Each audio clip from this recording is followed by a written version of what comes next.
Hey all, and welcome to another video from some dev dude. Today we are going to be doing another SQL injection lab, and today we are going to be using a SQL injection vulnerability to bypass login. So this is the paragraph that is relevant to the lab we are doing, and if you look, you can see that we already have the expected input, which is select all from users, where username equals wiener and password equals blue cheese. And this query is used to return the user information on a successful login, so assuming that the username and the password is correct. But again, we're going to be submitting our own logic, our own input that breaks this.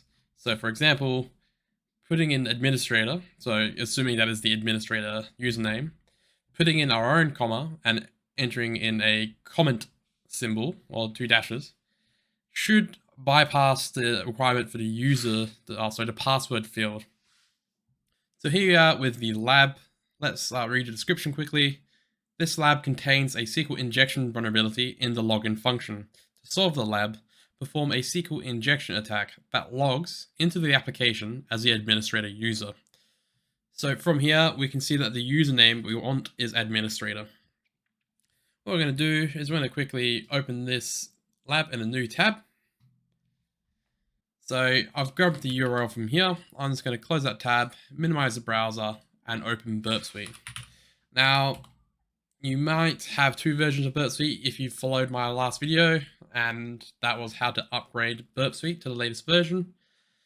If you have upgraded, you're looking for the Burpsuite icon in the menu with the blue square icon. This is an older version, which I'm just going to hide.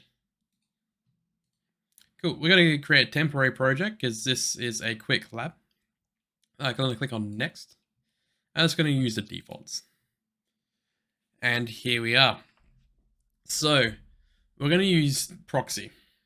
And this, if you do not remember from the first video in the SQL injection series, this opens a customized Chromium web browser, which then logs all the traffic to the HTTP history and the WebSocket history page. Whoops.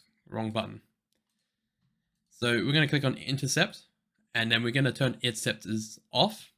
And what intercept does is it will allow you to modify the requests before they are sent or before they are received to the browser. I'm going to open the browser.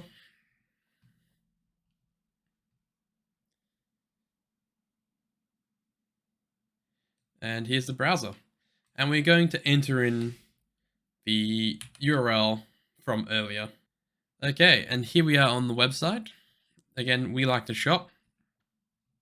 And we're going to click on my account because this is a login based exploit. We want to obviously access the login page. Now let's try and log in. We don't have any credentials to use, so we're just going to go dev and dude just to kind of understand what the request is. I'm going to click login.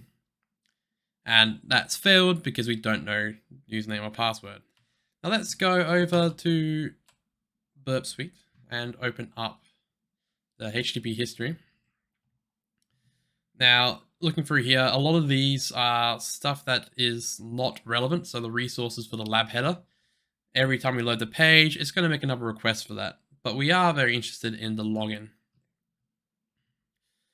So we can see that the request here is we have the username and password down here. So there's kind of 2 ways we can approach this. We can either put in the SQL injection in the form itself, or we can modify the parameters and then send them again. Today, we're going to just put the parameters in the login field. So we know that the username is administrator. And the password we don't know. But if you remember the quick read of exploiting SQL injection in login forms, stated that we could probably use a comma and a dash dash. Oh, dash dash. So we'll break it down why this is going to work, but we're going to try login. I need to put in a password field. But why don't we just put in dude? I hope it's not the administrator password, but click on login. And we're in. And we've solved the lab. So how does this work?